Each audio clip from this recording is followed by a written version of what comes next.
My brother has been poisoning my girlfriend by adding milk to her food when she's lactose intolerant because she has been ruining our broship for the last 3 years, and my family thinks this little incident is nothing and isn't enough for me to cut them off. She, 24F, has always been allergic to lactose very severely to the point where if she had any traces in her food she would basically poop herself on the spot ever since she was a kid. My brother, 18M, and I, 24M, have always been on good terms and hung out together until 3 years ago when I met my girlfriend. He started getting more distant and mean towards me, talking about how she's ruining our broship and taking me away from our family and him. I told him he was crazy and didn't think too much of it until recently. Going back to 3 years ago when I introduced Katie to my parents, he was livid. I moved out about 6 months later because I was tired of his constant batching about her coming over to sleep and hang out. Ever since then we would have family diners at my parents' every month on Sundays. My family is Italian, so we eat a lot of pasta and sauce relevant. My parents always made 2 separate meals ever since they met her, one with no milk/lactose-free milk for Katie and one for the rest of us. She never had issues unless there was an accidental cross-contamination, which happened every so often. The problem was, every month, at those dinners she was getting sick to the point of rushing to the bathroom and having excruciating pain for an hour with severe cramps. Every single time.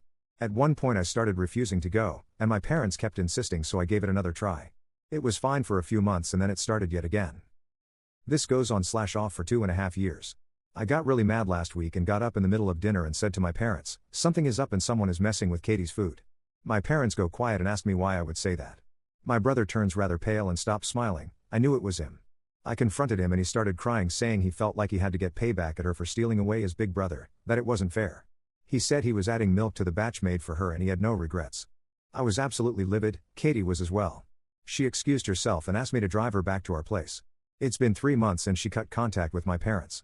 Katie refuses to talk to them anymore because they should have had my brother in check and given him a worst punishment. He literally got a talk, a smack behind the head, and that was it, and said she can't believe I didn't stop talking to them as well. My parents, on the other hand, are mad that we let this little incident break our relationships. My girlfriend says if I keep contacting them and insisting she forgives my brother, she's going to leave me. I love this girl to death. We've got plans to buy a house eventually and have kids. On the other hand, I love my parents too, but I can't have both anymore. What should I do? Update. I've read over 200 comments from you guys and it just validated my mind that my family is screwed up. I contacted my mom and confronted her about why she would defend my idiotic brother, and she basically said he was young and stupid. I told her a few of your comments and that Katie could press charges, and she broke down crying, saying he won't do it again. Hell no, he won't, because I told her I decided to cut them off for good. Katie was actually relieved when I told her I was on her side and cut them off. Basically told me she was going to dump me for being an idiot who couldn't support his girlfriend of 3 years when she was basically being tortured for fun. I'm just glad she didn't and that we are getting through this together. Thank you guys for every comment, even the ones calling me out for being an idiot trying to make Katie forgive my brother for the horrible things he did. When you're faced with this kind of dilemma and you've been close to your family for over 20 years, you get blindsided.